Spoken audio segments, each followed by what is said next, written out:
दृष्टि आईएएस के audio article programme में आपका स्वागत है। जैसा कि आप सब जानते हैं कि वर्ष 2020-21 के लिए आर्थिक सर्वेक्षण जारी कर दिया गया है। हम अपने ऑडियो आर्टिकल कार्यक्रम में आर्थिक सर्वेक्षण को 4 हिस्सों में एक सीरीज के तौर पर पेश कर रहे हैं। यह इस सीरीज का पहला हिस्सा है। आर्थिक सर्वेक्षण सिविल सेवा परीक्षा की प्रारंभिक और मुख्य दोनों परीक्षाओं में महत्वपूर्ण भूमिका निभाता है।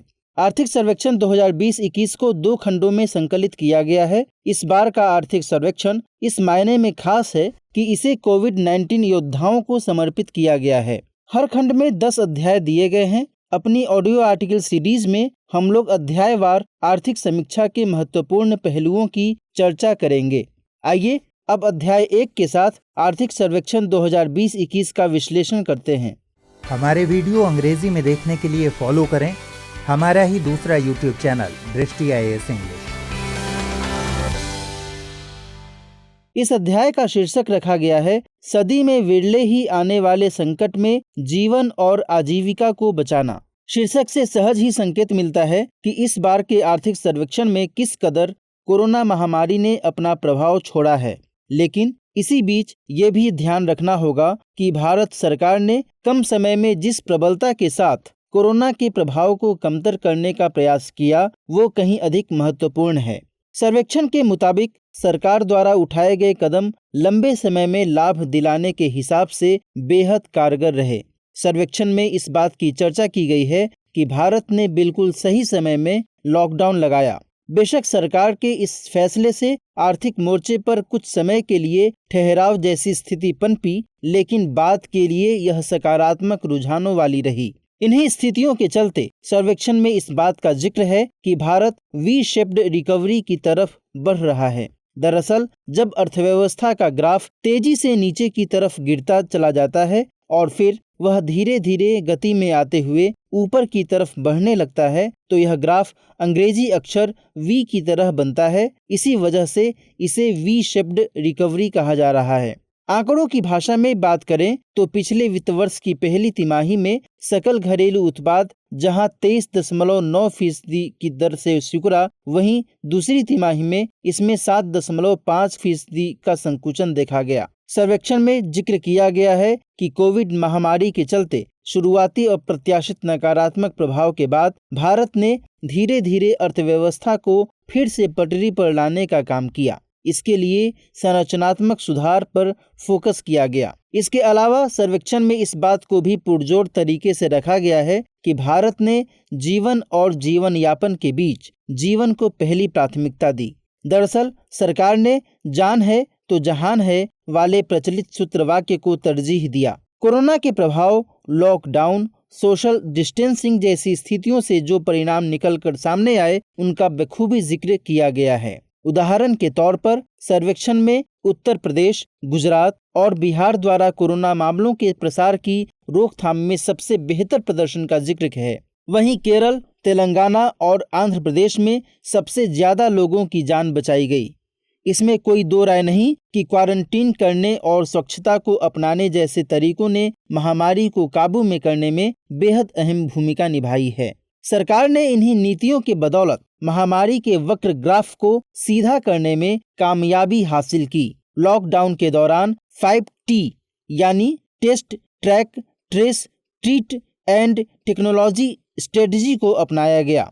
इन्हीं सब का परिणाम है कि अर्जेंटीना के बाद भारत ही एकमात्र देश है जहां महामारी का सेकेंड वेव नहीं देखा गया। आर्थिक लिहाज से देखें तो सेवा क्षेत्र को विनिर्माण क्षेत्र से ज्यादा नुकसान झेलना पड़ा, क्योंकि इस क्षेत्र में अमूमन फेस टू फेस इंटरैक्शन कहीं ज्यादा होता है। हालांकि भारतीय नीति निर्माताओं ने ऐसी स्थितियों के मद्देनजर चरणबद्ध तरीके से काम किया। वित्त वर्ष 2020-21 की पहली 2 तिमाहियों के दौरान सरकार ने सुनिश्चित किया कि राजस्व प्राप्ति यानी रेवेन्यू रिसीट में तेज संकुचन के बावजूद आवश्यक गतिविधियों के लिए धन उपलब्ध हो। इसके लिए सरकार ने सार्वजनिक वितरण प्रणाली यानी पब्लिक डिस्ट्रीब्यूशन सिस्टम के जरिए खाद्य सुरक्षा सुनिश्चित करने को प्रधानमंत्री गरीब कल्याण योजना को तो चलाया ही, साथ में विधवाओं, पेंशन भोगियों और महिलाओं को प्रत्यक्ष लाभ हस्तांतरण के माध्यम से धन भी मुहैया कराया। दूसरी तरफ आत्मनिर्भर भारत मिशन ने आपूर्ति में लचीलेपन के लिए बहुक्षेत्रीय संरचनात्मक सुधारों की शुरुआत की है।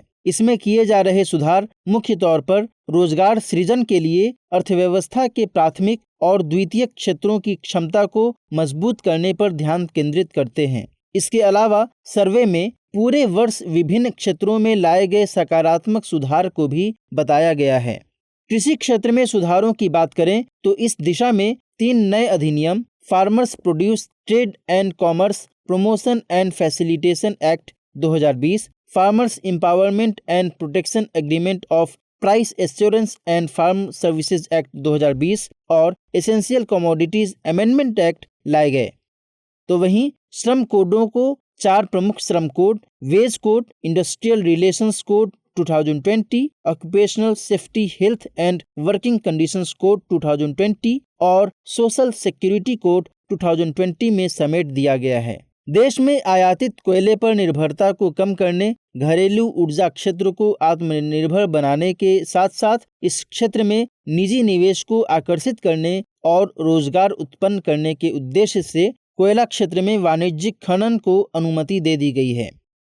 सर्वे के मुताबिक 10 क्षेत्रों के लिए प्रोडक्शन लिंक्ड प्रोत्साहन योजना की शुरुआत भी की गई है, जो कि कुछ मूलभूत क्षेत्रों के विकास को नया आयाम देंगे।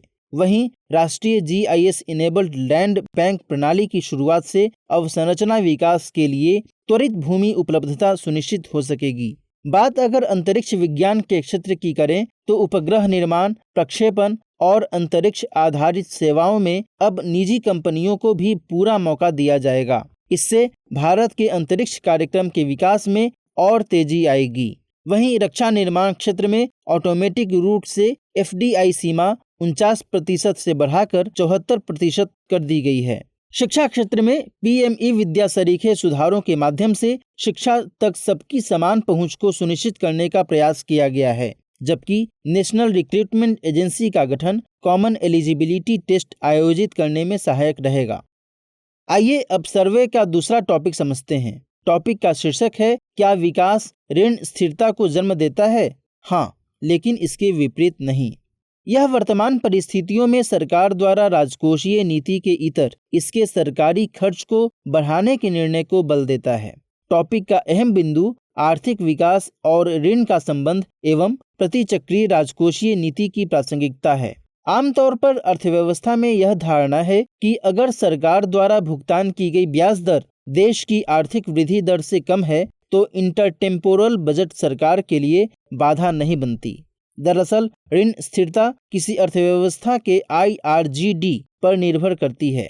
IRGD यानी interest rate growth rate differential एक अर्थव्यवस्था में ब्याज दर और विकास दर के बीच का अंतर होता है। IRGD की नकारात्मकता अर्थव्यवस्था में ऋण को कम करने में सहायक बनती है। देखा जाए तो उन्नत अर्थव्यवस्थाओं में IRGD की नकारात्मकता का कारण अत्यंत कम ब्याज दर होता है, जो कि उनकी मौद्रिक नीति की सीमा भी बन जाता है। वहीं दूसरी ओर भारत में नकारात्मक IRGD की वजह कम ब्याज दर नहीं बल्कि बहुत अधिक विकास दर है।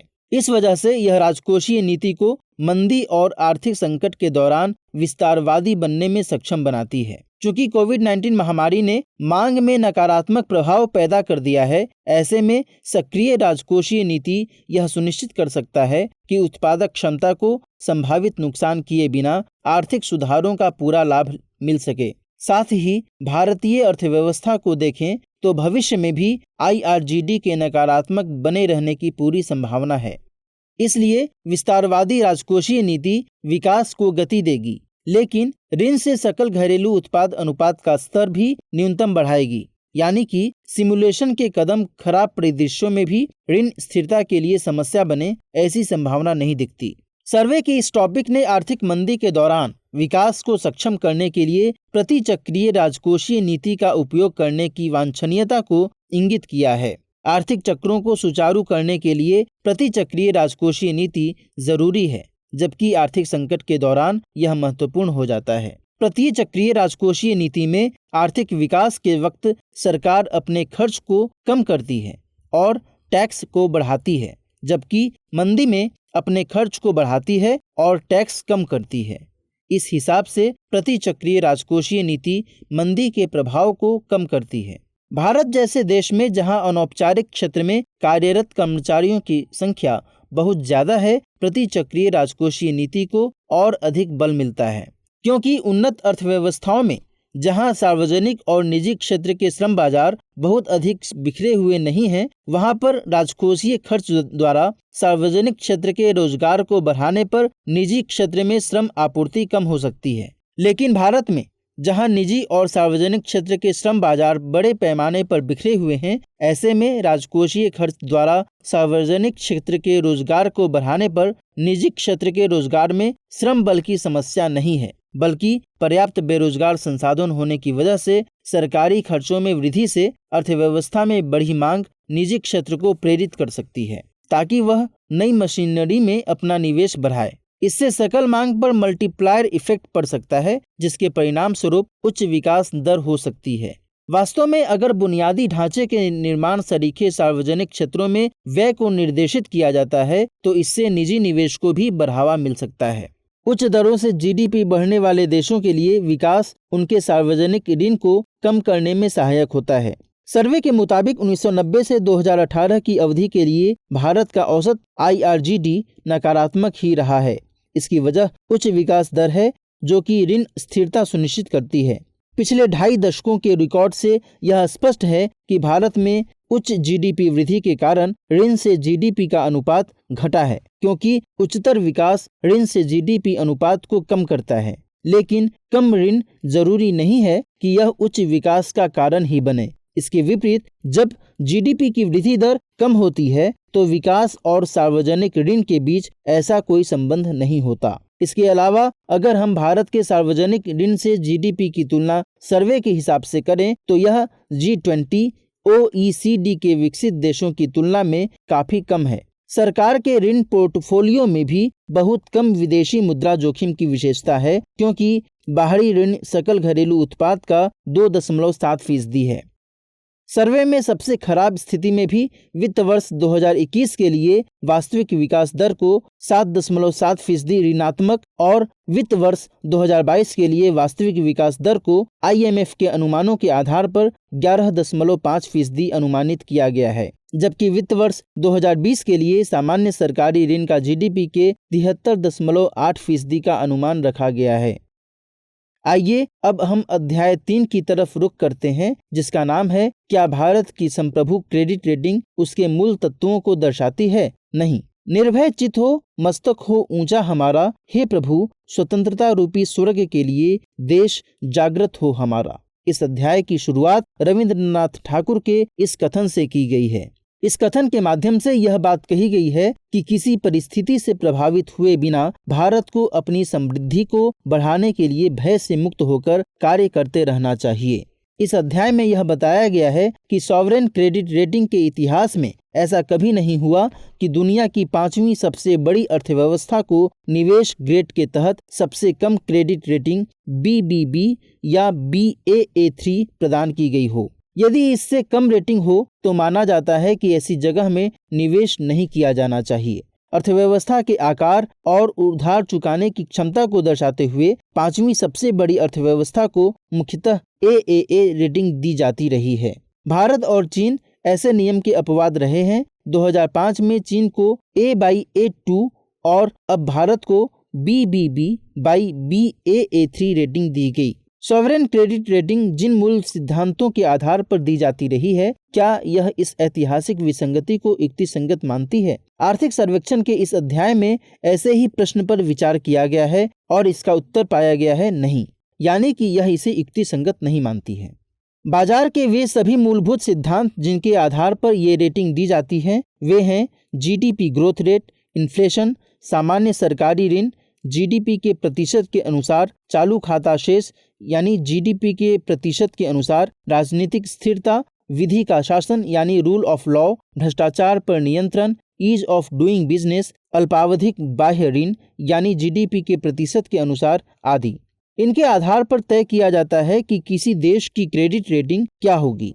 कई दफा भारत द्वारा इन पैमानों पर अच्छे प्रदर्शन के बावजूद इनकी रेटिंग अच्छी नहीं दी जाती।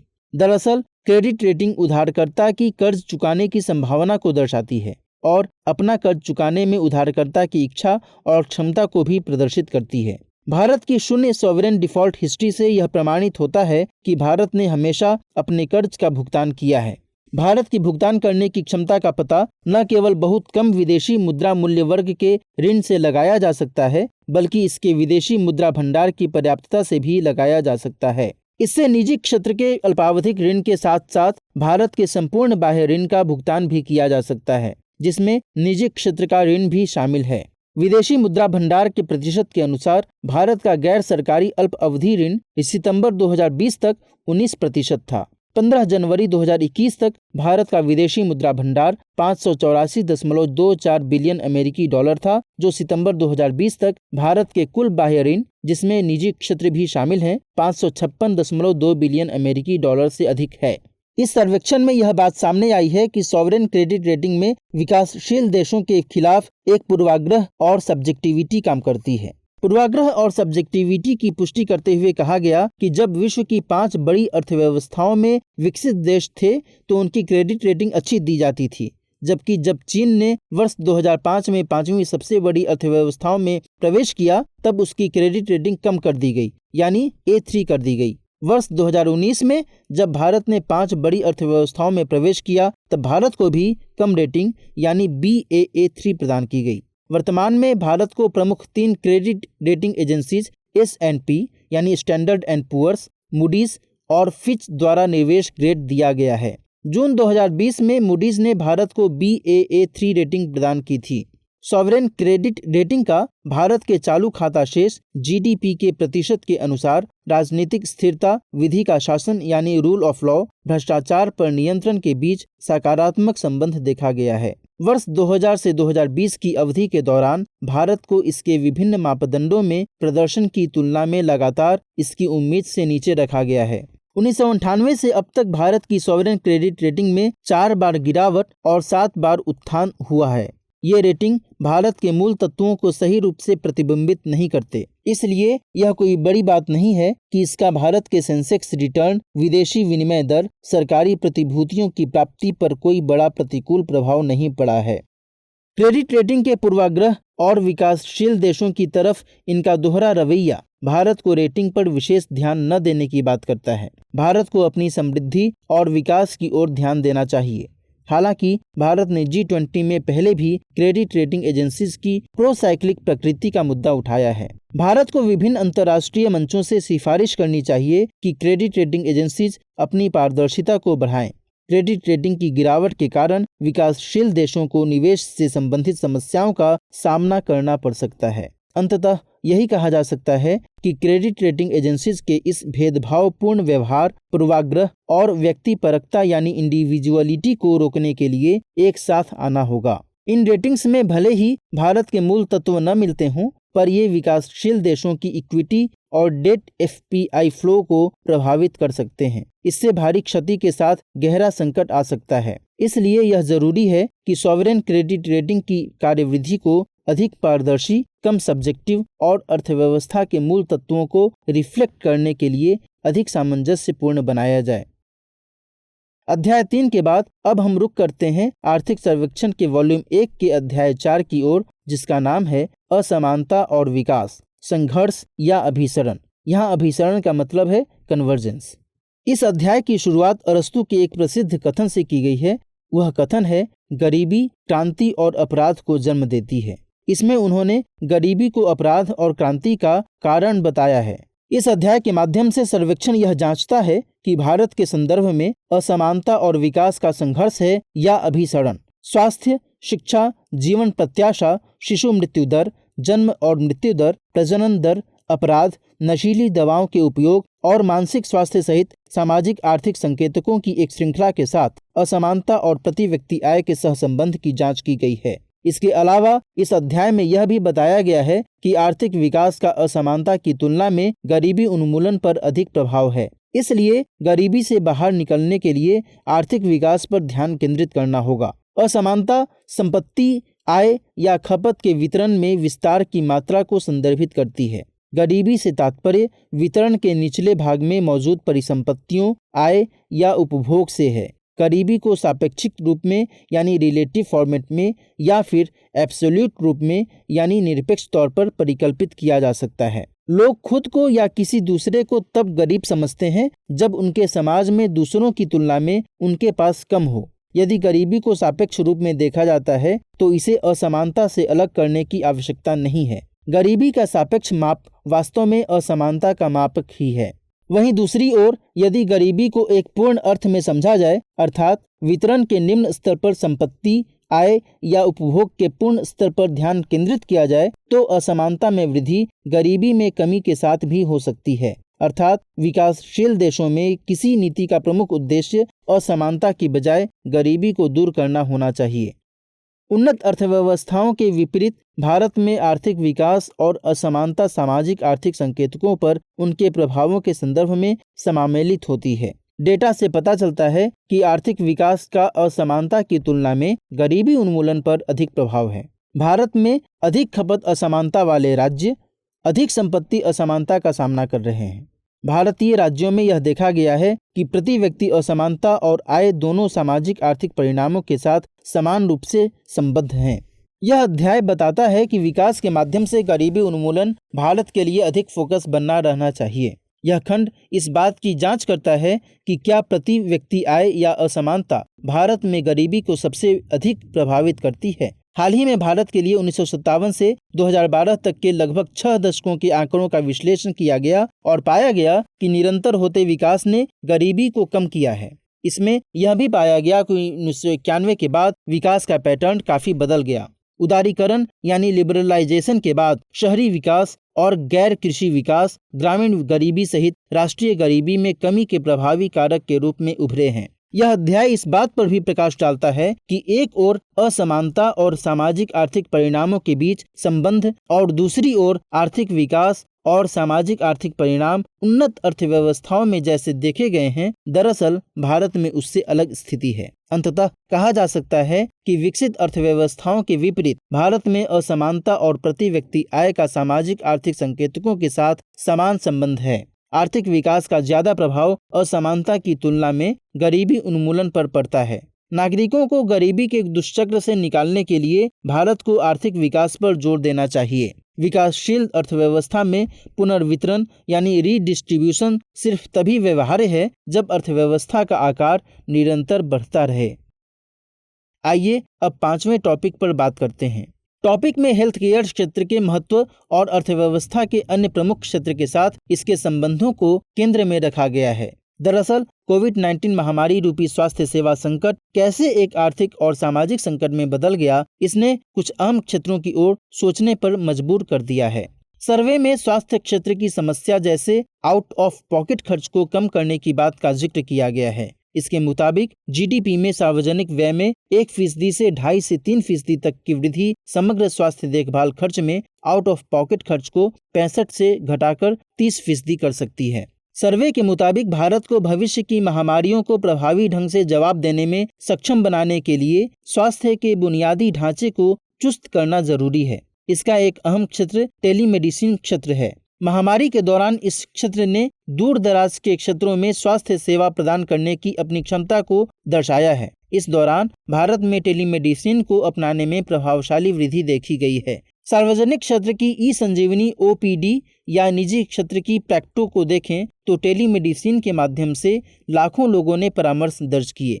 इस क्षेत्र को विशेष रूप से इंटरनेट कनेक्टिविटी और स्वास्थ्य के बुनियादी ढांचे में निवेश करके और बढ़ाया जा सकता है। इसके अलावा सर्वे में एक ऐसी स्वास्थ्य सेवा नीति को बनाने की बात कही गई है जो संचारी और गैर संचारी रोगों को बराबर महत्व दे। गौरतलब है कि आंकड़ों के मुताबिक वैश्विक मृत्यु का 71% और भारत में लगभग 65% मौतें गैर संचारी रोगों के कारण ही होती हैं। यहाँ तक कि भारत में 1990 और 2016 के बीच सभी मौतों में गैर संचारी रोगों का योगदान 37% से बढ़कर 61% हो गया है। सर्वे के मुताबिक राष्ट्रीय स्वास्थ्य मिशन ने असमानता को कम करने में महत्वपूर्ण भूमिका निभाई है। इस लिहाज से एक अच्छा संकेत यह है कि गरीबों की प्रसव पूर्व और प्रसवोत्तर यानी प्रीनेटल एंड पोस्टनेटल देखभाल के साथ साथ संस्थागत प्रसवों तक पहुंच में उल्लेखनीय वृद्धि हुई है। इसलिए वर्तमान परिस्थितियों में आयुष्मान भारत के साथ साथ राष्ट्रीय स्वास्थ्य मिशन पर जोर जारी रहना चाहिए। वास्तव में स्वास्थ्य सेवा की गुणवत्ता और पहुंच की रैंकिंग में 180 देशों में से भारत 145वें स्थान पर था। यहाँ तक कि मध्यम आय या OECD देशों की तुलना में भारत में गैर संचारी रोगों के बढ़ते बोझ, कम जीवन प्रत्याशा, उच्च MMR यानी मैटरनल मोर्टेलिटी रेट और IMR यानी इन्फेंट मोर्टेलिटी रेट, कम अस्पताल में भर्ती जैसे मानकों को देखकर इसकी स्वस्थ आबादी के लक्ष्य को पाने की राह आसान नहीं दिखती। हालांकि विगत कुछ वर्षों में इन पेशेंट केयर 12.7% से बढ़कर 18.5% और आउट पेशेंट केयर 15.6% से बढ़कर 18.3% हो गया है। सर्वे के मुताबिक भारत में निजी क्षेत्र का स्वास्थ्य सेवा के एक बड़े हिस्से के रूप में योगदान रहा है। शहरी भारत में लगभग 74% आउट पेशेंट देखभाल और 65% अस्पताल में भर्ती देखभाल निजी क्षेत्र के माध्यम से प्रदान की जाती है। लेकिन सर्वे के आंकड़ों को देखा जाए तो स्वास्थ्य सेवा की खराब गुणवत्ता के कारण भारत में होने वाली मौतों का एक बड़ा हिस्सा यह दर्शाता है कि निजी क्षेत्र में उपचार की गुणवत्ता भी भारत में सार्वजनिक क्षेत्र सरीखी ही है। वास्तव में हेल्थ केयर सिस्टम की 3 प्रमुख अंतर्निहित विशेषताएं अनिश्चितता या मांग की परिवर्तनशीलता, सूचना विषमता और हाइपरबोलिक प्रवृत्ति इसे मुक्त बाजारों के बल का उपयोग करके स्वयं को व्यवस्थित नहीं करने देती। सूचना विषमता से आशय यह है कि रोगी को सही जानकारी उपलब्ध न होना, इसके कारण उन्हें अस्पताल या चिकित्सक की प्रतिष्ठा पर भरोसा करना पड़ता है। इसके अलावा हाइपरबोलिक प्रवृत्ति के तहत व्यक्तिगत व्यवहार जैसे कि धूम्रपान, अस्वास्थ्यकर भोजन करना आदि भी न केवल व्यक्ति के लिए नुकसानदायक होते हैं बल्कि उच्च लागत और खराब परिणामों के माध्यम से संपूर्ण स्वास्थ्य प्रणाली के लिए नकारात्मक हो सकते हैं। ऐसे में नीति निर्माताओं के लिए यह महत्वपूर्ण है कि वे ऐसी नीतियों को डिजाइन करें जो स्वास्थ्य सेवा में बाजार में विफलताएं पैदा करने वाली सूचना विषमता को कम कर सकें। चूंकि भारत में स्वास्थ्य राज्य का विषय है, इसलिए राज्यों द्वारा स्वास्थ्य सेवा पर खर्च सबसे ज्यादा मायने रखता है। राष्ट्रीय स्वास्थ्य खातों 2017 के अनुसार स्वास्थ्य देखभाल पर खर्च का 66% राज्यों द्वारा खर्च किया जाता है। प्रति व्यक्ति स्वास्थ्य सेवा खर्च बढ़ता तो है, पर प्रतिशतता के रूप में स्वास्थ्य देखभाल खर्च कम होता गया है। मतलब यह कि अमीर राज्य स्वास्थ्य पर अपने GSDP का कम अनुपात खर्च कर रहे हैं। इसका आकलन इस आधार पर भी किया जा सकता है कि सरकारी स्वास्थ्य सेवाओं के खर्च के मामले में भारत 189 देशों में से 179वें स्थान पर है। गौरतलब है कि किसी राष्ट्र का स्वास्थ्य उसके नागरिकों की एक समान, सस्ती और जवाबदेह स्वास्थ्य प्रणाली तक पहुंच रखने पर निर्भर करता है। स्वास्थ्य, श्रम उत्पादकता और बीमारियों के आर्थिक बोझ के माध्यम से घरेलू आर्थिक विकास को सीधे प्रभावित करता है।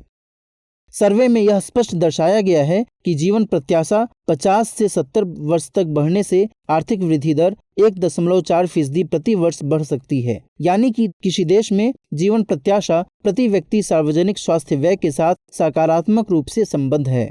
इस प्रकार आर्थिक समीक्षा खंड 1 के इस भाग में हमने कोविड-19 महामारी के बावजूद भारतीय अर्थव्यवस्था के समुचित विकास का अध्ययन किया। आर्थिक समीक्षा में क्रेडिट रेटिंग की पूर्वाग्रह स्थिति को नजरअंदाज करते हुए देश को सुदृढ़ स्वास्थ्य क्षेत्र के विकास और आर्थिक असमानता को दूर करने के प्रयासों को गति देने की बात कही गई है। साथ ही मंदी के इस समय में विस्तारवादी राजकोषीय नीति को अपनाने की सलाह दी गई है। ऑडियो आर्टिकल के अगले अंक में हम आर्थिक सर्वे के खंड 1 के शेष 5 अध्यायों पर चर्चा करेंगे।